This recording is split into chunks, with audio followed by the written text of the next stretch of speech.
I was packing my bags, and the room felt heavy with silence. My parents were there, their expressions tinged with disappointment, not because I had done anything wrong, but because I was leaving the hostel in college just 2 weeks after arriving. Classes had barely started, and now I was quitting. But they didn't know the full story. I couldn't bring myself to tell them what was really going on. It was right after the first wave of the pandemic, when things started opening up again. Hostels were allowing students back in, and I had mixed feelings about going. On the one hand, I was excited for the return of in-person classes. On the other, I was anxious about leaving home for the first time. We checked out a few hostels before settling on one. The first place was cramped, with no windows and shared bathrooms. Absolutely not for me. The second one seemed much better, or so I thought. Little did I know that room was going to become my personal nightmare. I ended up in a room at the far end of the second floor. It was quiet, which I thought would help me study.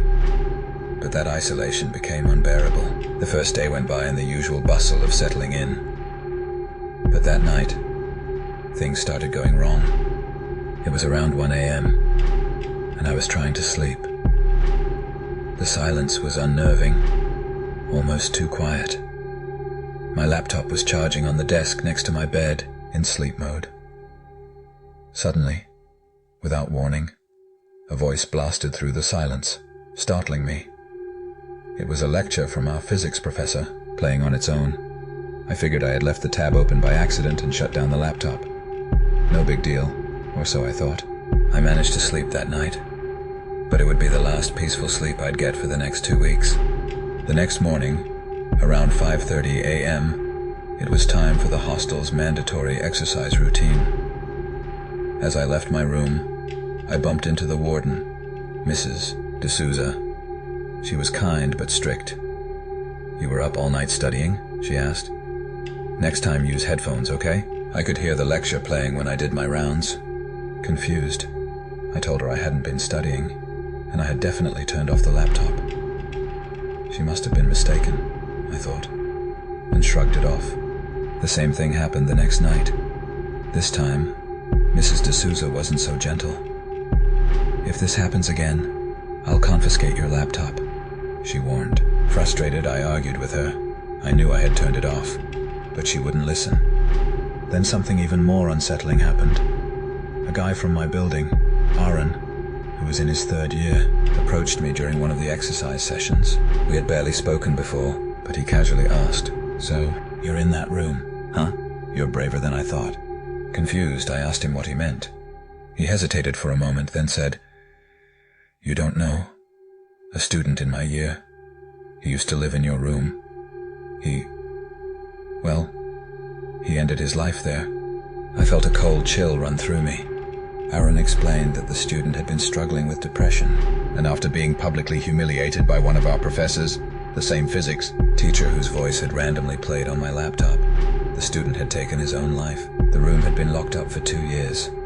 I was the first one assigned to it since then. My heart raced as I connected the dots. The strange lecture playing at night, the warden's complaints, and now this. Still, I didn't have the option to switch rooms, and with my family's financial situation, I couldn't afford to leave. So I stayed, but the nights that followed were filled with terror. Every creak from the wardrobe, every knock on the walls, even the slightest sound became unbearable. On the 5th night, around 2 a.m., I heard a loud bang coming from the shared bathroom next to my room. The sound was so sharp and sudden that it made my heart skip.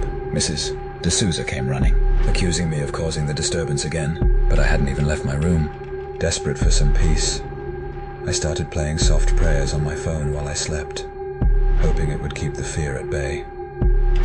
For a few days, it worked, but then, on the 14th night, something happened that shattered my fragile sense of security.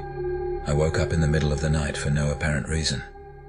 The prayers that I had been playing weren't on anymore. I figured maybe my phone's battery had died, but then I noticed something that made my blood run cold.